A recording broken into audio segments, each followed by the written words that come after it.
Hi, my name is Laura Pereira, and I'm based at the Center for Complex Systems in Transition at Stellenbosch University. And in this chapter, I'm going to be talking about transformative spaces as methods for researching sustainability transformations. The creation of these transdisciplinary spaces of knowledge co-production with the aim of systemic transformation has been termed transformative spaces.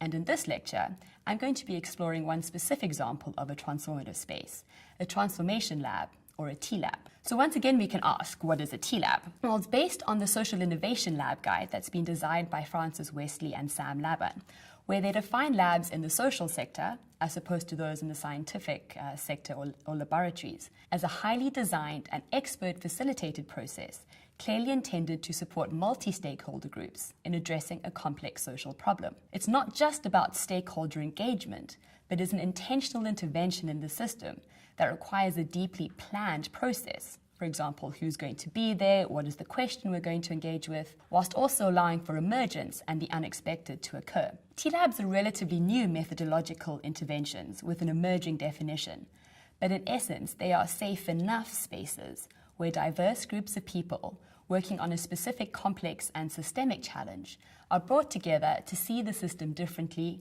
redefine problems, and identify opportunities for innovations to instigate transformative change. In particular, T-Labs work at the intersection of social and ecological change.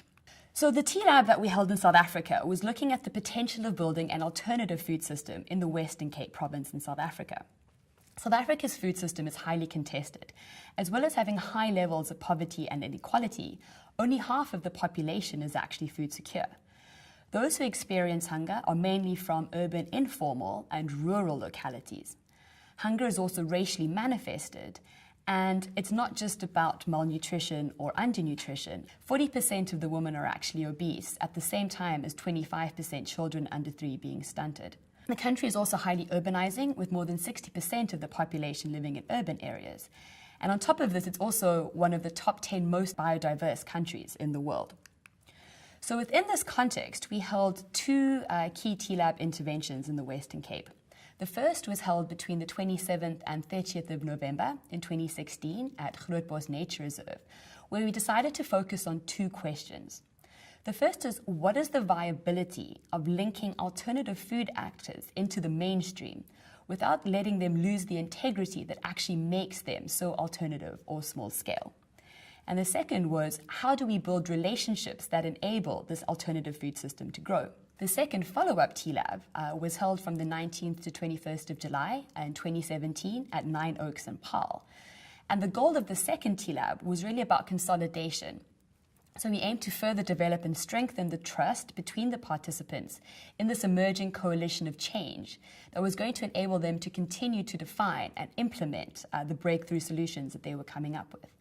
And in order to address this, we convened a group that we felt were part of and committed to creating an alternative to the prevailing food system, focusing on ideas of sustainability, equity, and health. So the process that we pulled together combined a variety of different facilitation tools where participants were engaged in interactive processes. There were a diversity of actors that we brought into the space around this alternative food system, and they included chefs. There's also an organization called Ikaya Garden that is growing indigenous foods in the local township of Khayelitsha. We had some journalists that are interested in working in the food, some academics and other practitioners involved in organic farming and produce, as well as some chefs from high-end restaurants, and also those that had been working in more informal township settlements. So there were a lot of different voices that were brought into a space to talk about the challenge of developing an alternative food system in the Western Cape.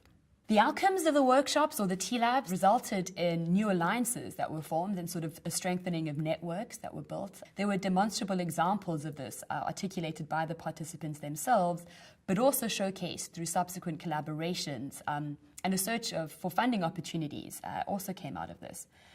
The networks between these different food actors was definitely strengthened, and some suggestions around putting together a potential food charter for the region was mooted and is being taken forward now. So it is important to note that while the strength and network between these alternative food system actors has potential, it's also very much dependent on the participants themselves taking the initiative to actually drive the process further.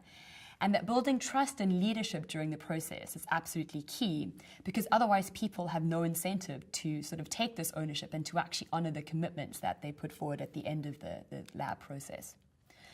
We learned a lot during the creation and the facilitation of both of these T-Labs. They provide an important space for connection and reimagining complex challenges in a creative and potentially significant manner. But there's still a lot to be learnt about designing these transformative spaces within a global South context. And in particular, local skilled and context-sensitive facilitation is critical. The process also needs to be really flexible and to incorporate participant needs and feedback. It's also imperative that the process is practical and not sort of overly designed, and it should be focused on group activities and sharing of experiences and knowledge, as there can often be quite a disconnect between the T-Lab space and the real world out there that everyone needs to go back to. It's also really necessary to be ready to deal with tensions and emotional interactions and conflict as they emerge in this space. And we must be careful to note that T-Labs are not a panacea. Most social ecological challenges are actually just too complex to be addressed by just one tool, but they're one important intervention that can be made. So just to recap, the 4 principles that are essential to a T-Lab. 1, the challenge being addressed by the group must be complex and preferably social ecological in nature. 2, the convened group should be diverse. Exactly how diverse is still up for debate. 3, there should be an action-oriented outcome to the process that leaves participants energized to drive change. And 4, there should be a potential opening up of an opportunity context for the T-Lab innovations actually to take effect. So what is the relevance of transformative spaces to transforming development practice?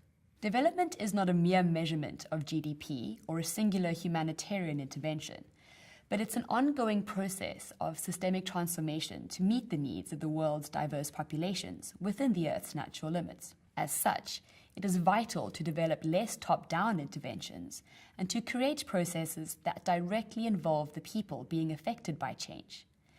T-Labs are an example of one methodological approach that can be employed to unpack options to enable transformative change towards sustainability. But there are also caveats. The same tools, methods, and processes developed in Western contexts will not necessarily work successfully in the diversity of global South contexts. New approaches need to be designed and locally adapted.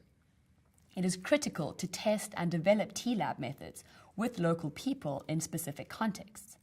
There is no cookie-cutter approach to transformation, and each challenge and system context will require different tools to facilitate change.